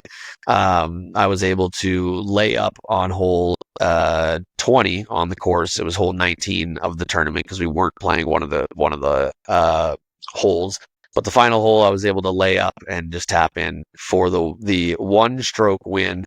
Absolutely epic battle with Nathaniel, but also feels really good to have a bounce back like that after what happened to me at KFO to start the year, as we talked about on this podcast. So feels great. And just for a sec, for anybody watching on the YouTube and not just listening, pretty sweet trophy to go along with it too. That's a nice looking plaque to put on my trophy shelf. So shout out to Spencer and the whole tournament crew for once again another great tournament at White Spruce, which has turned into a extremely popular tournament to start the year, the Winter Thaw at White Spruce. So Shawnee G, let's throw it over to you. I know you were playing on a different day than me. We didn't get to cross paths, but let's hear some of your thoughts from the Winter Thaw at White Spruce. Congratulations, Robbie. And shout out to my dog, Maddie, for sponsoring hole 17 and her Maddie Says Run It sign. That really was the TSN turning point for you. 100%. not everybody listened to Maddie, and it cost them. And well, some of them did listen to Maddie, and it also cost them. But I'm very glad for you that that she steered you right, and you sank that big putt that turned out to be the winning She one. did not let me down. Always listen to Maddie. She's very demanding. Want to give a couple ace shout outs. There were 2 aces at White Spruce. We had Alexander Crouch in MA3 nailing an ace on hole 2 shorts, 195 feet. And Paul. That's a fun ace. Now, I don't know if it's Paul Mitchell or Paul Michel. I don't know, but whoever his name is, it is an MA60 player who nailed hole 10, 190 feet, made the Mando over the logs and drained the ace. So cool. Love seeing aces out at White Spruce. MA60 really, truly had a battle going on with 6 players within 2 shots of each other after round 1. Vern Lepine, who did amazing at the Toronto Open. He shot a 914 second round and took it down by 1 stroke in the end. Really, really great showing there. The Lepine is definitely one of the best MA60 players in the province. But it wasn't just FA1 and MA60 that had close battles. There were close finishes in MA40, where White Spruce's own Wesley Watto took James Whitaker to a playoff by birdieing the last hole to tie it, but couldn't quite hold James off, and James took it down in the playoff. Then there was MP40, which was also close, with Brady Belanger taking it down by 1 stroke over Daryl Nantis. To make it close, Daryl shot an amazing 10-17 second round. So big congrats to him for keeping it really close and really putting the pressure on. MA2 was also decided by 1 stroke, with Paul Skates beating Aaron Ward. Paul battled from 5th place after round 1 and shot a great 960 rated round in round 2 to take it down for the win. And he also told me that he listened to Maddie and ran it and did not make the putt. Tried to blame Maddie for his terrible putting, but thankfully it didn't cost him the victory in the end. He took it down by 1. Huge congrats as well to Paul. They probably not do many more tournaments this year. I don't know, because he's going to be having a baby. So that's exciting too. So anyway, congrats to them for that and his big win. And yeah, like you said, White Spruce tournaments and Spencer always put on a great show there. Can't wait for the White Spruce Open to come up. Oh my goodness, same. The White Spruce Open is always one of my favorites, and fingers crossed we get some good weather to make up for the bad weather that we had for the winter thaw, because it was certainly interesting out there. Although admittedly a drier course than I would have expected. There are some spots of White Spruce that turn into a lake and have now turned into a lake that we avoided during the tournament. So it could have been even worse. Although during round 2 of the Sunday when I was playing, it was definitely starting to show its signs of just being very muddy on some of those hills. But also, yeah, if you miss your putt on 17, it's your fault. If you run it because of Maddie and you make it, the credit's to Maddie. It's not a two-way street. It's a very one-way street there. I just want to say again, shout out to Nathaniel for that battle against me. I don't know if he's a pod listener or not, but it was a lot of fun. Literally separated by, he also only had 1 bogey in the entire event. He had I was able to go bogey free in round 1, which that was more impressive than even my score to me, to stay bogey free. But he only had 1 bogey, and then in round 2 he went bogey free. So absolutely insane battle against him. We were within a stroke of each other for basically the entire tournament, and he went bogey free in the second round while we're battling for a win, just never making a mistake. It was a lot of fun. Hopefully you can experience something like that one day, Shawnee G being in a good battle for a win. We can hope one day. But maybe. But speaking of bad weather, we are going to move on to the Music City Open, which definitely saw some bad weather. And the Disc Golf Pro Tour moves on to Mill Ridge Park in Nashville, Tennessee for the fourth stop of the season with the MVP Music City Open. Definitely sounds a little bit better than the MVP's Open at Austin. So that didn't sound too much like the MVP Open at Austin and the MVP Open. But anyways, title names of tournaments can be a little ridiculous. But we are down in Nashville, Tennessee for this one. And in FPO, it was another heartbreak for Silva Sodernen after blowing a late 3-stroke lead to Kristen at last year's, or I guess she was Kristen Tatar at the time, at last year's Green Mountain Championship, ultimately losing in a playoff. History repeats itself at the Music City Open. Silva had a 3-stroke lead with 2 holes to play, but a 2-stroke swing on 17 shrunk the lead to 1. And after Kristen absolutely parked her drive on a difficult hole 18, Silva had a 45-foot putt for the win that would hit a tree and come up short, sending things to a playoff where they played hole 17 again. Seemed to maybe a little unfair to Silva to start on 17 after the 2-stroke swing at the end of the round. But they would play on 17 where a bogey by Silva again would ultimately end things, handing Kristen her 3rd straight win at the Music City Open, the second three-peat that she's locked down this year after Waco, which is crazy, and second win of the season overall.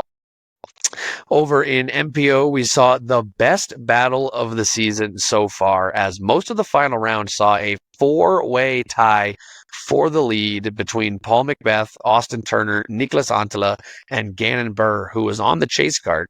But so he's like 2 or 3 holes off usually, but was just absolutely shredding. Third card? I definitely thought it was chase card. I'm going to have to take a momentary pause here because I can actually sort by cards. And nope, you are correct. He was on the 3rd card. That is crazy. So even crazier. Thank you for the correction, Shawnee G. Janet Burr on the 3rd card. That is nuts. He was absolutely shredding out there. But things got shaken up when the lead card got to hole 15. While ahead on the course, Gannon would go OB on 18 from the 3rd card, leading to a bogey to end his chances, while at nearly the exact same time back on the lead card on hole 15, Paul would go OB on the hole and take a bogey. Austin would have a bad tee shot, but would scramble for a par. And Nicholas hit a massive 63-foot putt for birdie to take a 2-stroke lead, and it would ultimately go on to win by 3 strokes, as everybody was trying to ace hole 18 in the end and taking bogeys. There was some weird stuff that happened on the green of 18 in the tournament to shake up the podium standings. But he would go on to win by 3, his 2nd straight win this season and 4th Elite Series win of his career.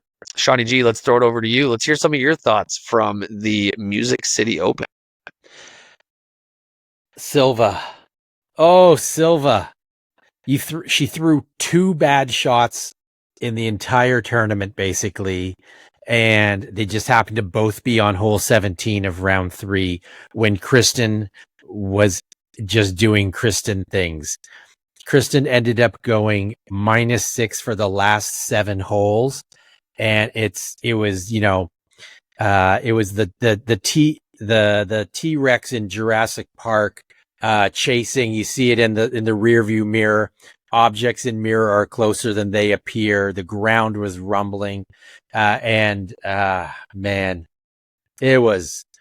that was tough to watch. That was tough to watch. Kristen did Kristen things, and you just cannot miss a single shot when that is happening. It was just so impressive so impressive to watch. Kristen now has, I think she broke her own record for the highest rated tournament average. And then the highest rated tournament loss is now belonging to Silva with a shooting a 10-20, I think, and losing the tournament. No, 10-18 and losing the tournament. And the second highest tournament rating that didn't result in a win is now in Holland Handley, who finished third with a 1,004 rated round and lost.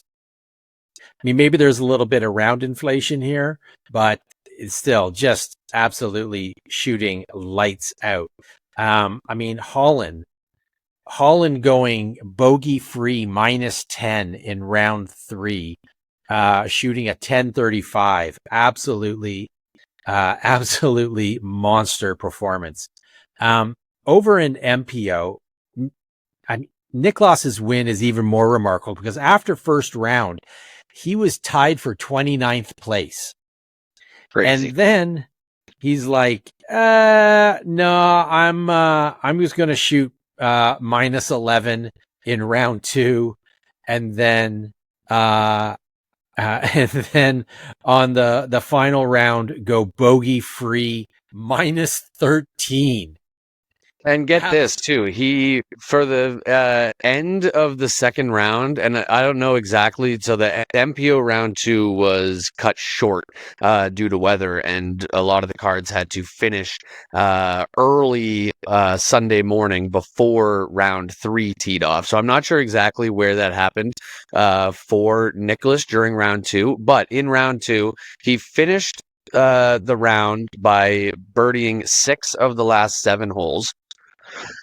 So ending on a tear, and then starts round 3 by birdieing the first 7 and getting 8 of the first 9. And then going par, birdie, parring 17 and laying up for par on 18. The second half of the tournament for him was just absolute shred fest. Yeah, it was 25 holes without a bogey, and on those 25 holes he had 1, 2, 3, 4, 5, 6 pars. Insane. 25 holes, only 6 pars, no bogeys. That is 19 birdies. Just crazy. The Finnish cowboy was just he wanted the guitar to go with the hat. It was an absolute monster. He's developing quite the Americana collection on during 2025. Yeah, if Kansas City Wide Open offers firearm as the prize, then he'll truly. That's basically equivalent to a green card. I think you just take the 3 items and you just turn it in, and they give you a card. It's a swap. 100%. Yeah, I think that's how it works. I'm not American. I don't know. But yeah, this was. I mean, it was an amazing tournament to watch for FPO. It usually is. This was heartbreakingly amazing to watch. Just brutally heartbreaking. Just heartbreaking. Just like even Kristen was sad, like as she's winning and like taking her apologizing for speech, winning. Like, yeah, and I was like, this is gonna make me cry. This reminded me of Champions Cup where she threw it away to Paige. Yeah, to Paige. And Paige had to comfort her. These are class acts by classy competitors, and it was really great to see that level of sportsmanship. But I mean, MPO was incredible. Just the level of play was the best that we've seen all season this year. It was absolutely exciting to watch. And I mean, this is the reason why we get a Disc Golf Network subscription to watch this thing live, because watching it on post, you just don't get the same experience. It was incredible.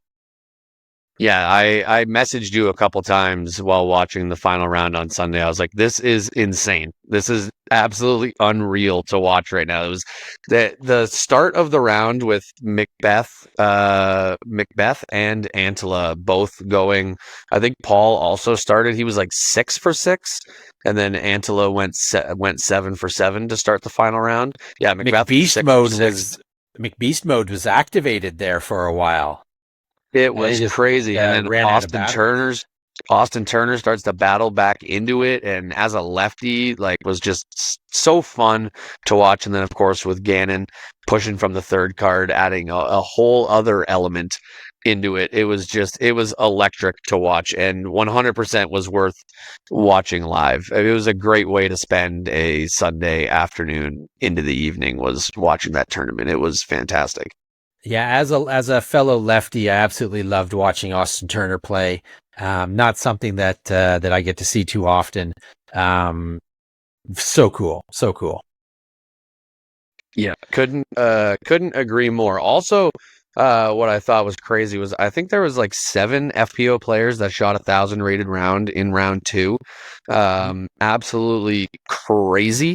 And Evelina Salonen in 4th place had an event average of 999 for 4th place. That's winning some FBO tournaments. Not this year so far. I think all winners have averaged over 1,000 so far this year, I'm pretty sure. And I think last year we had a good start to the season where it took like 7 events before somebody won with a tournament event average under 1,000. So it still could in some tournaments win these days. But this event, 999 event average, you were finishing 4th. Absolutely crazy. And then shout out to Cadence Burge, who, little sneak peek, might have an interview with her coming up for the listeners soon as a special episode. She averaged 994 for the event for 5th place. Absolutely crazy though so far. Absolutely. But yeah, crazy high level of play from the FPO field, and then just an insane battle in MPO from that top 4. Thrilling to watch. You know where there wasn't a high level of play? In my picks for the event. 100%. So, to recap, I made the bold prediction that Simon Lizotte would go 3-peat. And he didn't exactly 3-peat. He's like, I got enough guitars. We're good. He came tied for 28th place. Not great. And then I also said, what the hell? Haley King, she's back. She put down the fortnight for a weekend. Nope, she came tied for 10th. So my average was 17th. It wasn't good. I mean, T10 for Haley isn't all that bad in her first event of the year. But pair that with the Simon performance, and yeah, it doesn't look great for your average. Mr. Robbie Holden, he picked Macy Veladiaz, who she came in 15th, but he had McBeast coming in at 4th, solid. So you averaged 9.5. You ended up taking the week. Galen, man, is wild. So Galen's pick of Hunter Embler, the lowest rated player in MPO, he tagged for 97th. He did pretty well for him. He beat like 8 players, including Carter Aarons and Tristan Tannen. And Lane Turin in FPO. Sorry, I don't mean to interrupt you. Did you just say Tristan Tannen? I don't know what I said. Tristan Tanner? It was, double T. It was so. I actually had to like collect my thoughts there for a second. I was like, "What did he just say?" You don't have to be right if you sound confident. Mr. Tanner. Well, you were confident about it. That's for whatever. Sure. That guy. He's not winning anything. Whatever. He's way down on the list. And Lane Turin, who she came in last, 49th place. So Galen unfortunately averaged 73. So it's just not a good week for him. No, definitely not. But we did actually get some real picks from Galen. That we when we recorded the last show that we made these picks, he hadn't let us know yet but he did message us afterwards and took from players that we hadn't picked yet. And he went with Kristen Lett and Chris Dickerson. Kristen, of course, giving him the win.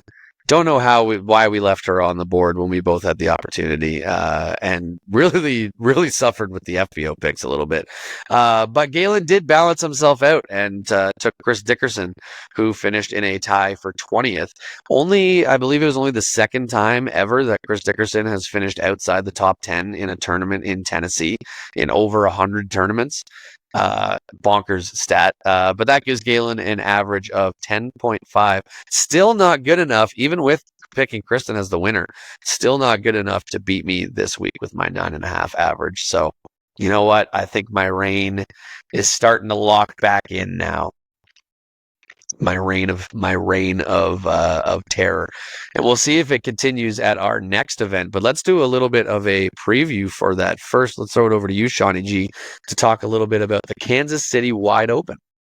So the tour gets a weekend off this weekend and is back in Kansas City, Missouri, for the 43rd annual Kansas City Wide Open. It's been a minute since the KCWO has been on tour, last seen in 2022.